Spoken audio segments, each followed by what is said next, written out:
دعا کے بارے میں رسول اکرم صلی اللہ علیہ وسلم کی ہدایت کیا ہے؟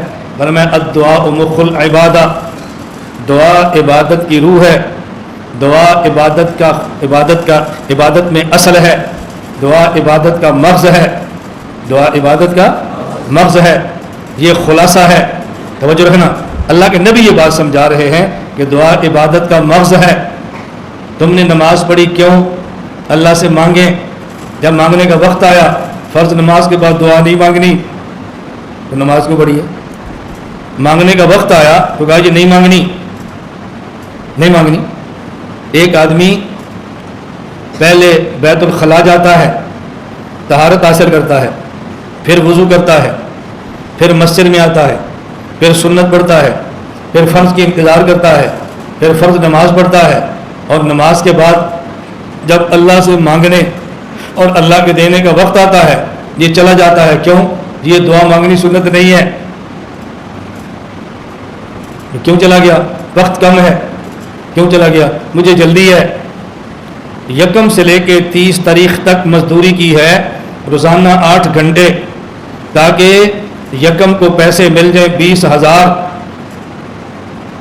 ماں انتظار میں ہے، بیوی انتظار میں ہے، بلات ان کے ہاتھ میں ہے، بجلی کا بل، گیس کا بل، آٹے کا بل، چینی کا بل، دودھ کا بل، بچوں کی فیسیں۔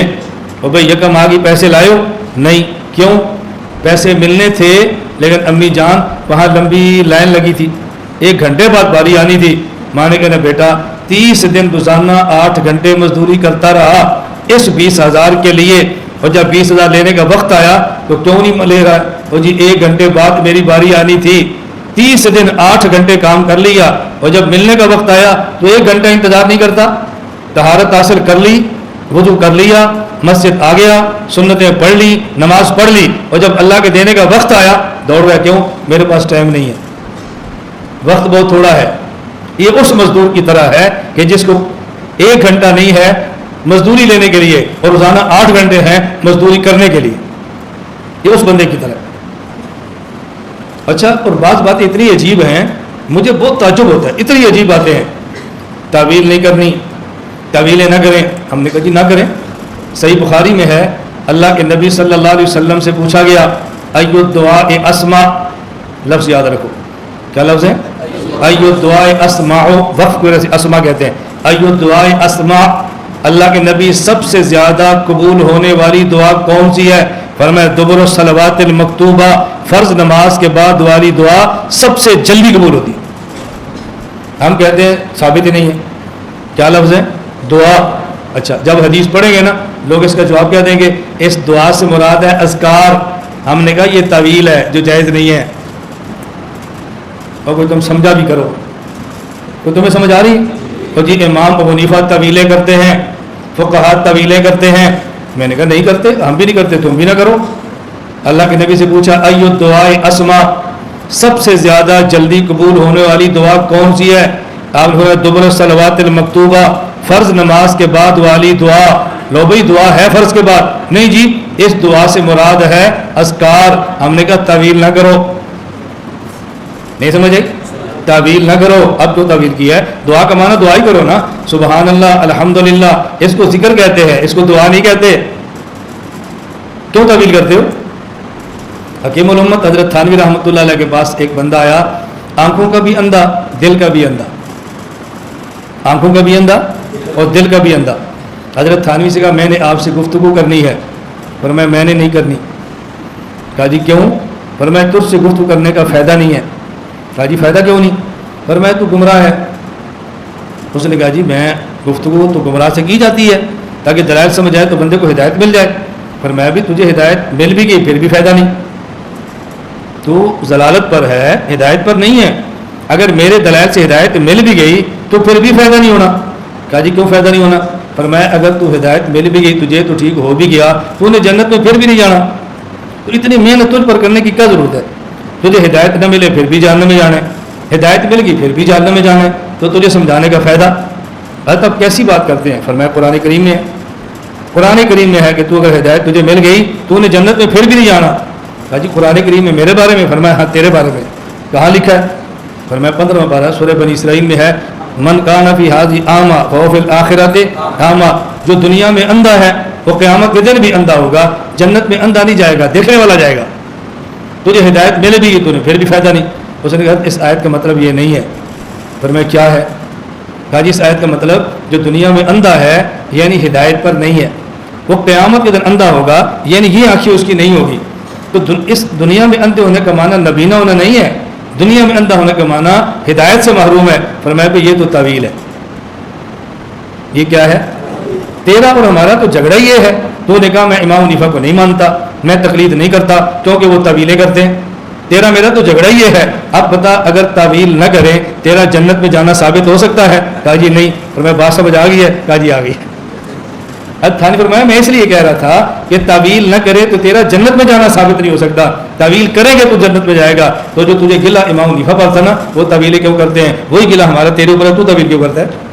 کہا جی حضرت مجھے بات سمجھ آ گئی۔ فرمایا جزاک اللہ، بہت اچھا وہ سمجھ آ گئی۔ آپ کو سمجھ آ رہی؟ مجھ سے ایک ساتھی نے مسئلہ پوچھا کہ مولانا صاحب ہم یہاں نماز پڑھتے ہیں اور فرض نماز کے بعد اگر ہاتھ اٹھا کے دعا مانگیں تو فوراً لوگ کہتے ہیں بدعت ہے، یہ کہاں سے ثابت ہے، اس کا حوالہ دو۔ پھر میں نے کہا تم نے ان سے کہنا ہے جب کہیں نا تو یہ کہاں سے ثابت ہے، حوالہ بعد میں دینا، تیرے بس میں نہیں ہے، تو مولوی نہیں ہے۔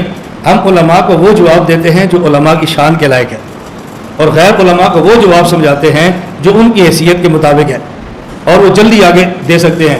میں نے کہا اس بندے سے کہنا ہے دیکھو بھی مسجد میں نماز ہوئی، 200 بندے نے امام کے پیچھے نماز پڑھی ہے، 50 بندے سلام پھیرتے ہی اٹھ گئے ہیں، نہ ذکر کیا نہ دعائیں مانگی نہ تسبیحات ہے، کچھ بھی نہیں ہے، اور میں ہاتھ اٹھا کر دعا مانگ رہا ہوں۔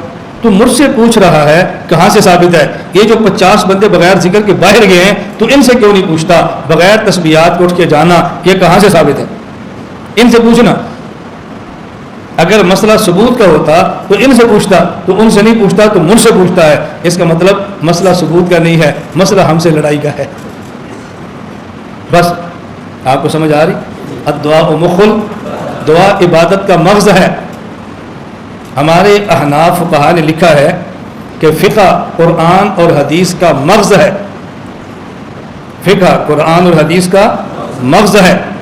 ایک بندہ مجھے کہنے لگا کہ مولانا صاحب یہ قرآن اور حدیث کی توہین ہے، آپ بادام لیتے ہیں، ایک بادام کے اوپر چھلکا ہے، ایک اندر مغز ہے، ایک مغز ہے، آپ مغز کو رکھتے ہیں، چھلکے کو پھینک دیتے ہیں۔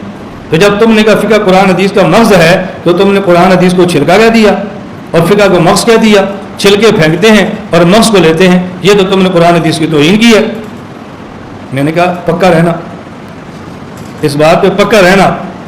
کیا مطلب؟ میں نے کہا تو پکا رہنا، اب میں حدیث پڑھتا ہوں تو نے فتویٰ لگانا ہے۔ رسول اللہ صلی اللہ علیہ وسلم فرماتے ہیں الدعاء مخ العبادہ، دعا عبادت کا مغز ہے۔ رکوع چھلکا، قیام چھلکا، تلاوت چھلکا، سجدہ چھلکا، تشہد چھلکا، اور بعد میں دعا مغز۔ تو حضور پاک بالکل سجدے کی توہین کر دی نا، لگا فتویٰ۔ میں نے کہا لگاؤ فتویٰ۔ کہا جی اس حدیث کا معنی یہ نہیں۔ میں نے کہا جو ہے وہ آپ بیان کر دیں۔ کہا اس حدیث کا معنی یہ ہے کہ دعا عبادت کا نچوڑ ہے۔ کیا مطلب؟ مقصود دعا سے، مقصود عبادت سے اللہ سے لینا ہے، تو جب اللہ دیتے ہیں تم لیتے کیوں نہیں؟ میں نے کہا اسی طرح جملے کا معنی یہ ہے کہ یہ فقہ قرآن حدیث کا نچوڑ، قرآن حدیث کا خلاصہ ہے۔ قرآن سے مقصود بھی مسائل پہ عمل ہے، حدیث سے مقصود بھی مسائل پہ عمل ہے، اور جو مسائل قرآن حدیث سے نکلتے ہیں اسی کا نام فقہ ہے، اسی کا نام فقہ ہے۔ میں نے کہا بھی کوئی اور بات، ہم جو سینہ تان کے دنیا میں چلتے ہیں نا، یوں نہیں چلتے۔ جو لوگ شرمندہ ہوتے ہیں اور اپنے حنفی ہونے پہ سب جھکا کے چلتے ہیں، ان کو اپنے مسلک کا پتہ نہیں ہے، اپنے مذہب کا پتہ نہیں ہے، دلائل کی دنیا سے دور ہیں۔ بحمد اللہ تعالیٰ، اللہ آپ سب کو توفیق عطا فرمائے۔ ہمارے علماء کے پاس بصیرت بھی ہے جو اللہ کے تعلق سے ملتی ہے، ہمارے علماء کے پاس عقیدت بھی ہے جو اللہ اپنے کرم سے عطا فرماتے ہیں۔ یہ بصیرت عقیدت دو جمع ہو جائے نا بس مزہ آ جاتا ہے، ان میں سے ایک چیز بھی چلی جائے مزے ختم ہو جاتے ہیں۔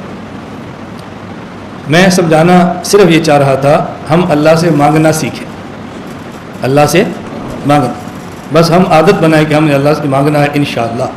فرض نماز کے بعد بولو مانگیں گے، تہجد کے بعد مانگیں گے، تلاوت کے بعد مانگیں گے، عبادات کے بعد مانگیں گے۔ اللہ سے مانگنا سیکھو، اللہ سے مانگنا سیکھو، باقی اللہ تعالیٰ دیں گے وہ جو مادی فائدہ مند ہوگا، جو مفید نہیں ہوگا وہ نہیں دیں گے. بس اتنا اللہ پر اعتماد ہونا چاہیے. اللہ تعالیٰ مجھے بھی اور آپ کو بھی اپنی ذات اقدس سے مانگنے کی توفیق عطا فرمائے. اللہ ہم سب پہ کرم فرمائے.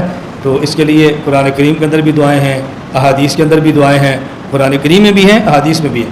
ان دعاؤں کو یاد کرو. سب سے آسان طریقہ ہوتا ہے قرآن کریم، ایک دعا لو، اس کو یاد کر لو، روزانہ مانگو. کل دوسری دعا یاد کرو، پھر اس کو مانگو، پھر تیسری دعا یاد کرو، اس کو مانگو. ایک ایک دعا بھی یاد کریں گے. آج جمعرات سے لے کر آئندہ خان کا اجتماع 7 نومبر کو ہوگا. آج 3 اکتوبر ہے.